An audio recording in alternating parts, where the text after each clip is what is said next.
I guess I'll give you some of the kind of biggest things for me that I can impart very quickly that I can clarify that maybe could be more clear in that, like, just 'cause I shot this, like, I recorded that like 18 months ago or something. Yeah. Some things that I've explained repeatedly since then that I maybe have a little bit more to say now is like basically when I think about like left hand technique on the guitar, and this is like super fundamental stuff, but it's useful to just like get it covered. I kind of differentiate between what I call like jazz position, which is Yeah. really where like my fingers are perpendicular to the fretboard and they're kind of arched. I mean, Yeah. ideally they're arched, like, and I'll talk about why I said ideally in a second, but just like an example would be, I'll turn on my live performance audio.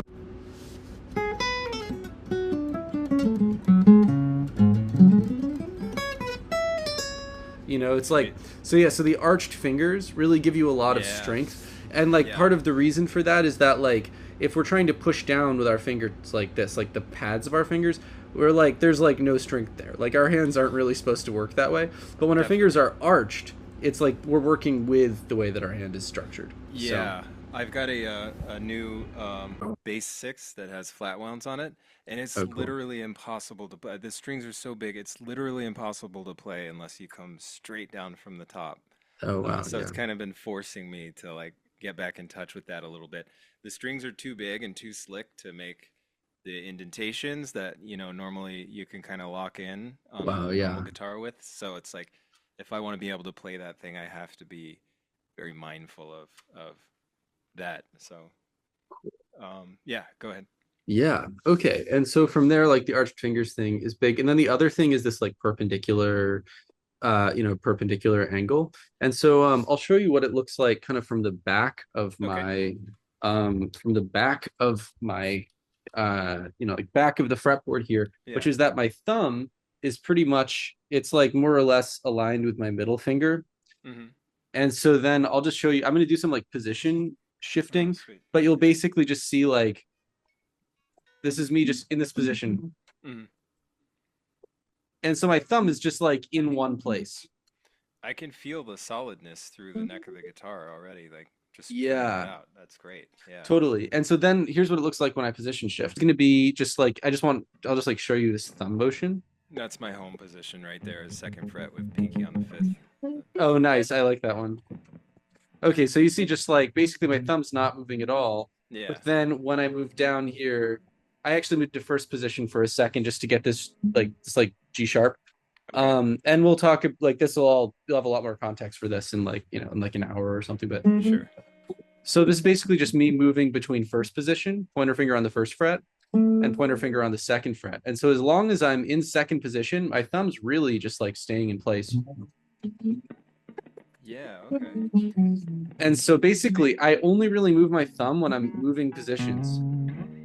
Okay. And so that's just like, I guess, foundations of what I would call like jazz position. And I made these terms up because I had to call them something when I was teaching them, you know? Yeah. Um, Right. Right. yeah. And so the other position that I would describe as like left hand position would be like blues position. And Sure. basically, I think of like blues position as being for like bending strings. And so if you're Right. bending Right. strings, Yeah. you have no muscle ability to really do that. Like or you kind of can, but it's very uncomfortable. Uh huh. And so there's a reason that a lot of rock guitarists exactly play with their thumb up over the neck. And so if we want to Yeah. bend, Mm-hmm. whatever, like we can do that. This guitar has really heavy strings, so it's difficult to bend on this one. But you Yeah. get it still. Like it's Yeah. the advantage of that is that you can bend strings, and sometimes we'll use that for chords, right? For like an open C chord or whatever, we'll use that. Okay.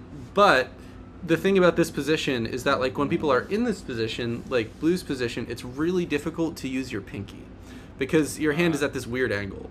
And Mm-hmm. so when I see a lot of like self-taught guitarists or rock guitarists talking about how it's very difficult to use their pinky, it's usually because they're in this position. And like, yeah, like if I'm in this position, it's really weird to get my pinky over here and then to like arch it so I don't have like it doesn't feel weird in here, like that's very Yeah. uncomfortable. So, Yeah.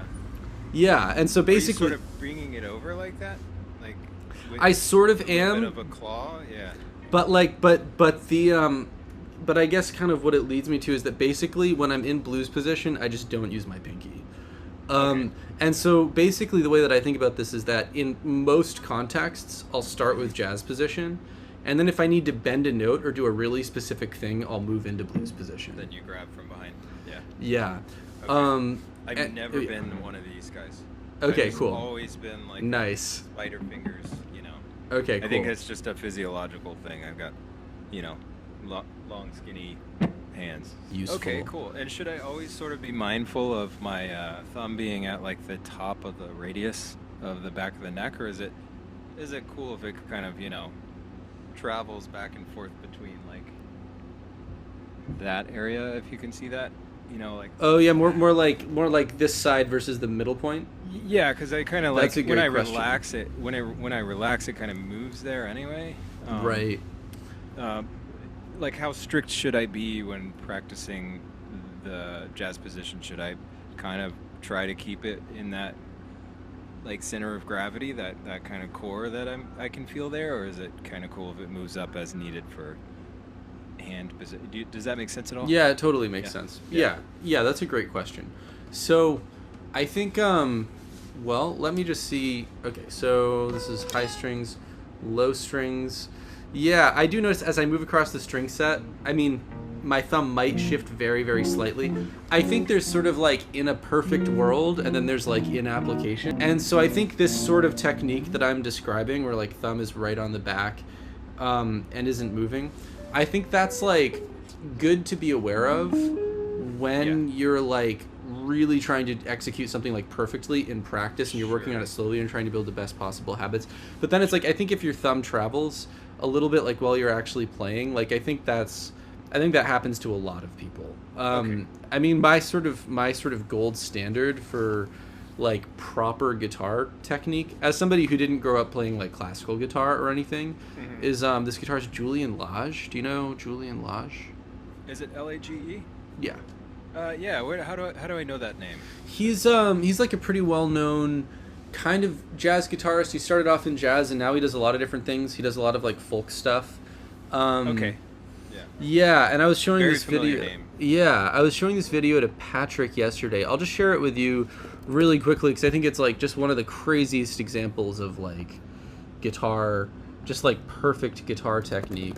Yeah. Yeah. And like we don't necessarily need to cultivate like crazy perfect guitar technique. Totally. But Yeah, it's yeah. good to have like a model that we can check in with to just see what that might look like. You know, with classical hand positions. Oh wow. And he's like so precise to the point of basically just being like a MIDI pack. You know what I mean? Yeah, that's really funny. Yeah, I'll just show a little bit of the Julian Lage thing. Sweet. I'm having trouble hearing. Oh, okay. It's a little low. I can hear it a little bit, but it's. Yeah. I think I've pretty much got it turned up on my side. Let's see if it gets better. It is kind of quiet. It's like a quiet recording. Sure. I need to turn my volume up. And I think your left hand is already... I think you have some good foundations together, so this might be less important to you than a lot of people. Sure. But just like, if we look at how he's like holding the guitar, fingers are arched, it's like... It's just like so together. Definitely. Yeah, and so I just think of that, especially that video, as just like a gold standard of guitar playing. Because that was when he was pretty young, and I think as he's done more stuff, he's relaxed a little bit about his playing. I think he was maybe like 21 when they made that video or Yeah, something, which yeah. is insane. But Yeah. and then I can give you kind of my right hand's technique spiel if you Okay. would like that as well. Yeah, and these are just like super foundational things. But okay, so with the right hand, It's good to check in. I haven't heard any of this stuff in like, you know, since Yeah. 2007 or whenever I was in college or whatever. So yeah, this is great. cool, awesome. Yeah, so basically for me, for a long time I played with like a mounted wrist on the guitar. And there are some Yeah. specific cases where that is useful, like for like palm muting or something. I do a you know? lot of muting. Yeah. Yeah. Yeah. Oh, also I see I had an audio setting on that was going to make my computer sound weird. So sorry about that. I see No, what that it's is all now, good. but yeah. Okay. And so basically for me, I had a couple of speed blocks that I ran into. One of them was that like when I was just like picking, getting past 16th notes at quarter equals 116 was like that was like my speed limit. Yeah. And it was like that for like years. And eventually I was like I got to solve this problem. I was playing like it was actually when I was playing a lot of bluegrass. Yeah. And I was kind of like I was like, why are all these people that I'm around have no problem doing this? Yeah. And for some reason I can't like at all. Like, what's going on here? So I started like watching videos of other people's right hand technique, and I also started just like working on a lot of the slow practice stuff that I talked about in phase 1. Okay. And I started reapplying it, to my own playing, and eventually I had this big unlock where I realized that all the guitarists that I was looking at, and other like string players, and I was also talking about this with Patrick yesterday. We were watching videos of like some like bluegrass people, like Brian Sutton, crazy bluegrass guitarist, and some of the other people who are like Punch Brothers affiliated, if you know that band at all. Yeah. Okay. And so and they just have insane right hand technique. Same thing with Julian Lage, and I got some of this from watching videos of Django Reinhardt too, because I was like a big like Django head in my early 20s, and Definitely. honestly, I've been listening to him again recently, and I'm like, maybe I'm gonna have another phase of like learning his solo, because it's so good. But basically, what I realized is that basically, like, my hand was like this; it was mounted, and my wrist was like this. And when my wrist, like when your wrist is like this, like I guess this is like a concave angle. There's all this tension in here, and for me, that really created a speed limit. I'm hearing that your picking is faster than mine was when I ran into this speed limit, but basically, what I realized, that sounds really great actually. Oh, thanks. What I realized was that I had to do this. I had to relax my wrist. Yeah, and then by doing that and trying to practice very I'll get to the practicing in a second, but by relaxing my wrist, I was getting rid of pretty much all of the tension that was like putting a limit on my speed. And so I had another period of practicing in my later 20s when I was like 28, where I was trying to go back and work on all the really like hard jazz tunes. So like Giant Steps and other like Train Changes tunes, and then like Cyclic Episode, and just like those. And I was like, I want to know how to do this at like quarter equals 240. Like, how do I get this together? And so I really worked on it, and there's a lot that I could say about that process. But basically what I realized is that if I can keep my wrist like in this sort of like convex angle, I believe that's the right term, then there's like no tension, and so there's no real speed limit besides that of my muscle memory. Sure. And it's funny how music kind of has like a speed limit, and that at a certain point it's just like a blur. It's just gibberish. Yeah, and I was able to get into that like speed zone, like playing triplets at like quarter equals 205 or whatever, like, which was there's some clips of me practicing that stuff, and it like it's cool. I'm glad that I did it. I was gonna say it barely sounds like music, but it has a role, and but by practicing this really like relaxed wrist, and then a couple other things that I talk about in phase 1, I was able to get there, which was super cool. But yeah, and so are you go ahead. floating your wrist bone off? Yeah. The guitar? You are. Yeah. Yeah. Oh, sweet. Yeah. Right. Yeah. Right. Yeah. I mean, at this point, I see it kind of instant metal hand. Like when you do that, I'm like, oh yeah, right. That's how you do it. Oh yeah, that's funny. Okay. That's a great way to describe that. Yeah. And so